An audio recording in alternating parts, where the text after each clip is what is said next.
It's John Observation here. What happened in the silver market was not normal, and anyone paying attention knows it. Physical silver demand didn't just rise, it exploded. At SD Bullion, demand surged to 2.5 times their previous all-time record, and that record wasn't set during calm times. It was set during the Silicon Valley Bank collapse in 2023, when fear was everywhere and people rushed for safety. Yet what we saw this Friday was even bigger. The buying panic that followed the historic silver price smash on January 30th produced the single largest transaction day in SD Bullion's history. To put that into perspective, they processed 2.5 times more transactions than their prior record day, and revenue on Friday alone exceeded what SD Bullion generated in some entire months during 2025. This wasn't speculation. This was real money moving into physical metal. At the same time, something even more disturbing was happening in the paper market. On COMEX, approximately 1.8 billion ounces of silver were traded in just a few hours. Let that number sink in. Annual global mine production is roughly 800 million ounces. That means more than 2 full years of the world's silver supply was traded in a single session. And yet, the physical market remained tight. Dealers began rationing silver through various mechanisms. Sovereign mints started struggling to keep up. Delivery times that were just 2 to 3 weeks a month ago are now stretching to 8 to 10 weeks, and that gap is expected to widen. This is what a system under strain looks like. I read every comment across our recent discussions, and I want to thank you for that. It's powerful to see this community taking information seriously and using it to make deliberate, independent decisions. Some of you are preparing for another leg down, while others are firmly anchored in the long-term macro thesis. That's not confusion. That's preparation. That's people executing their own plans, not following the herd. We don't sell fear here. We don't sell greed. And we definitely don't sell Netflix-style hype about instant riches. This is real markets, real risk, and real consequences. Let me be absolutely clear, especially for newcomers. I do not sell signals. I do not sell coaching, subscriptions, or insider access. Anyone claiming to do so in my name is a scam. Block them and report them. My only purpose is to break down what's happening without bias or agenda. You'll only find me as OG John AG on X and YouTube. That's it. No Telegram groups, no private circles. Guard your capital and your information. Now let's talk about what actually happened on COMEX, because this is where the story gets ugly. On Friday, 1.8 billion ounces of silver were traded. That's not a typo. This wasn't buying. This wasn't investors taking delivery. This was paper silver being dumped aggressively to smash the price. Most of those contracts were opened and closed within the same day. Positions were opened, the price was driven down violently, and then positions were closed. This is classic price manipulation. Normal months see trading volume around 100% of open interest, maybe 120% during volatile periods. Friday hit 345%, more than triple normal activity, concentrated almost entirely in the March contract, a primary delivery month. Why does that matter? Because dumping that much paper silver into a delivery month allows large institutions to avoid delivering physical metal they don't have.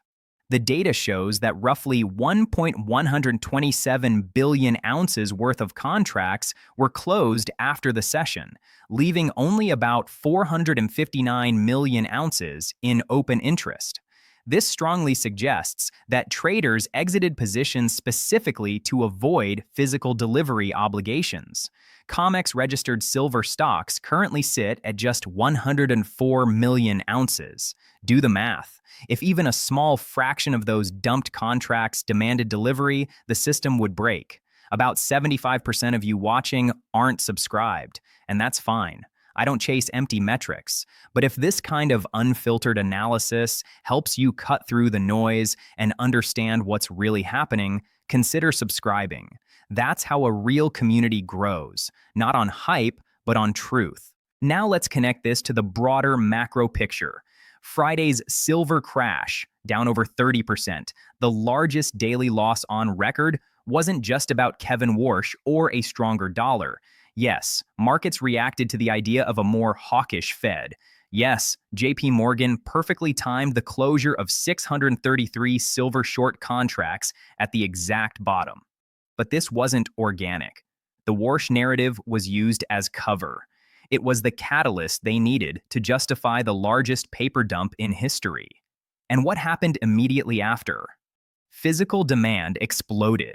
SD bullion shattered records. Sovereign mints were overwhelmed. The Perth Mint temporarily shut down new sales just to catch up with existing obligations. This isn't isolated. Across the US, Europe, and Asia, mints are dealing with limited blank supply, higher lease rates, production slowdowns, and surging demand. If silver isn't already in the pipeline, it likely won't arrive anytime soon. Here's the critical point most people miss. The spot price of silver is primarily a paper price. It does not always reflect conditions in the physical supply chain. Just like banks don't hold enough cash to cover all deposits, paper silver markets trade multiples of silver that doesn't exist in deliverable form. That's why you can see paper prices collapse while physical premiums rise and product becomes scarce. Now let's address the fantasy being pushed by the mainstream that Warsh will be the next Paul Volcker. This completely ignores math. When Volcker raised rates to 20% in the early 1980s, US debt to GDP was around 30%. Today, it's roughly 125% and climbing. The US is adding $1 trillion in new debt every 90 days. Annual interest payments have already surpassed $1 trillion. The debt load makes a Volcker-style policy impossible. The math decides now, not ideology. At the same time, the US announced a $12 billion strategic minerals stockpile to counter China. Lithium, nickel, rare earths, silver isn't mentioned, but it's central to everything. EVs, solar panels, electronics, defense systems. There is no energy transition without silver. When governments start hoarding physical materials, it's not because prices are stable. It's because supply risk is real. Paper prices can be managed. Physical availability cannot. Add to that the massive US-India trade deal.